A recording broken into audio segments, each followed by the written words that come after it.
भैया उठिए। तो आ गए आप लोग। तो आज का क्वेश्चन बहुत आसान था। Very good.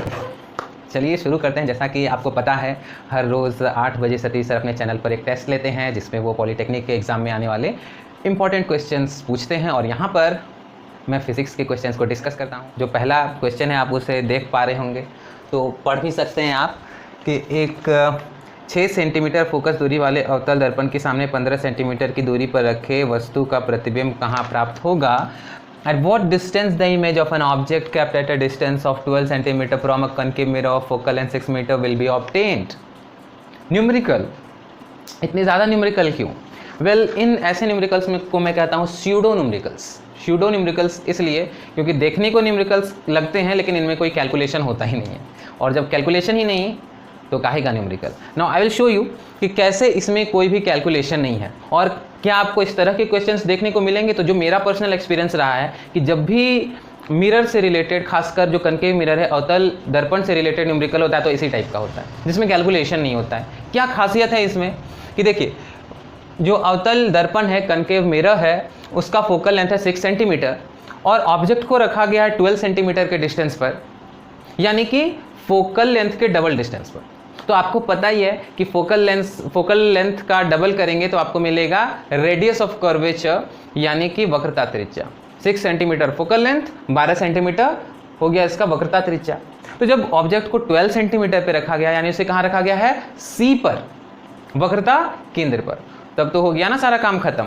क्योंकि आपको पता है कि जब अवतल दर्पण में ऑब्जेक्ट को, वस्तु को वक्रता केंद्र पर रखते हैं तो इमेज भी वक्रता केंद्र पर ही बनता है, यानी फोकस से डबल दूरी पर रखिएगा तो जहां पर ऑब्जेक्ट वहीं पर इमेज, यानी कि 12 सेंटीमीटर पर ऑब्जेक्ट को रखे हैं जो कि 6 सेंटीमीटर का डबल है, तो इमेज भी 12 सेंटीमीटर पे ही बनेगा। ऐसे क्वेश्चन बहुत देखने को मिलते हैं एग्जाम में जिसमें कि कोई कैलकुलेशन नहीं होता है। ठीक है, तो बिना कैलकुलेशन के इसका आंसर हो जाएगा 12 सेंटीमीटर। क्लियर? तो अगेन फिर से आपके सामने ये जो क्वेश्चन है, this is another example of pseudo numerical.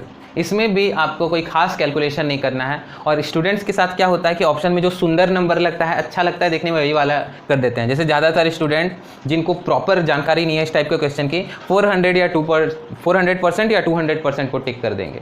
तो आइए देखते हैं कि इसको कैसे हम लोग चुटकियों में सॉल्व कर सकते हैं। देखिए क्या होता है कि काइनेटिक एनर्जी के ई इज इक्वल टू होता है p²/2m, जहाँ p है मोमेंटम यानी कि संवेग और m है वस्तु का मास यानी कि द्रव्यमान।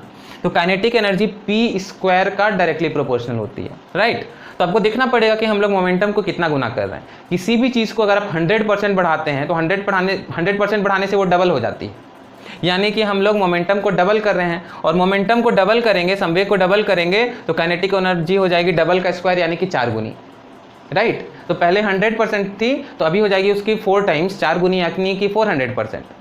तो जो चीज़ 100% थी अब 400% हो गई, तो उसमें चेंज कितना आया? 400% माइनस 100% यानी कि 300% इज द राइट आंसर। तो हो गया काम खत्म। चलिए देखते हैं अगला क्वेश्चन। तो चलिए देखते हैं तीसरा क्वेश्चन, जो कि है प्रिज्म से विक्षेपण के बाद प्रिज्म के आधार के पास कौन सा रंग प्राप्त होता है? Which colour is obtained near the base of the prism after dispersion of the light? तो ये रहा आपका उत्तर। देखिए, जिस लाइट रे का वेवलेंथ सबसे ज़्यादा होता है उसका डिस्पर्सन सबसे कम होता है। तो रेड का वेवलेंथ सबसे ज़्यादा होता है, इसलिए रेड का डिस्पर्सन सबसे कम, रेड का डेविएशन सबसे कम, और वॉयलेट का वेवलेंथ सबसे कम है तो उसका डेविएशन सबसे ज़्यादा वॉयलेट मुड़ता है और बेस पे वॉयलेट मिलता है। लेकिन एग्जाम में जब आप प्रेशर में होंगे तो भूल जाएंगे ये सब बातें, किसका वेवलेंथ ज़्यादा, किसका वेवलेंथ कम, और वेवलेंथ ज़्यादा होने से डिस्पर्सन ज़्यादा होता है या फिर वेवलेंथ कम होने से डिस्पर्सन ज़्यादा होता है। ये बात हो सकता है प्रेशर में याद ना आए, तो उसके लिए आपको याद रखना है क्रिकेट का स्टंप। बिल्कुल क्रिकेट का स्टंप, क्योंकि ये देखिए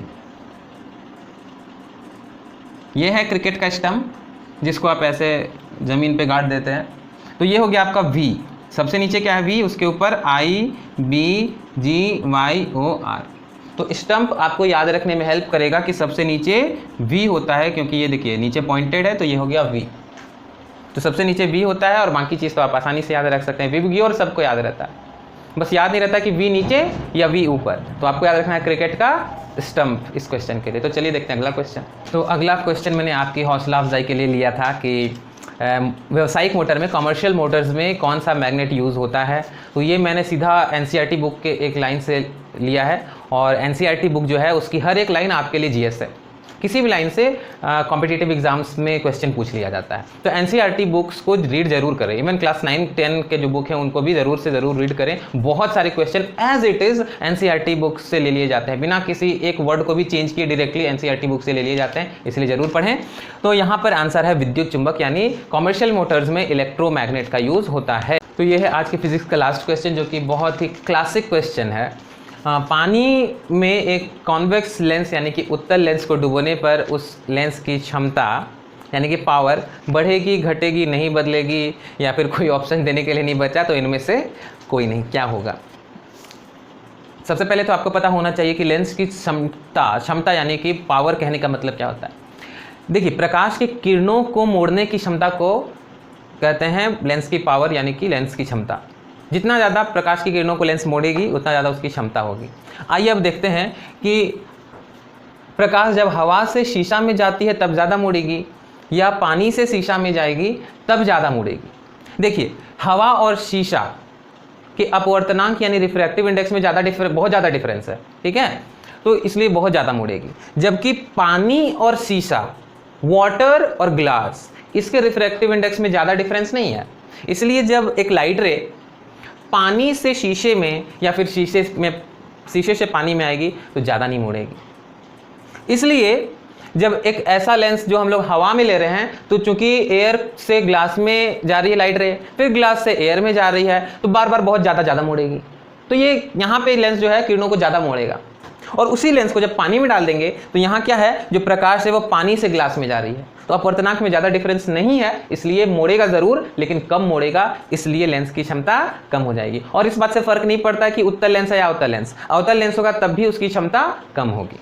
तो आपके लिए आज का क्वेश्चन क्या है, आपके लिए आज का क्वेश्चन है कि समान वक्रताओं वाले दो लेंस हैं, एक लेंस का जो शीशा है उसका अपवर्तनांक 1.6 है और दूसरे लेंस के शीशे का अपवर्तनांक 1.5 है, तो किस लेंस का पावर ज़्यादा होगा, किस लेंस की क्षमता ज़्यादा होगी, ए की या बी की, ये आपको कमेंट करके बताना है। तो अगर आज की वीडियो अच्छी लगी तो लाइक कीजिए, अपने दोस्तों के साथ शेयर कीजिए, और thanks for watching, signing off.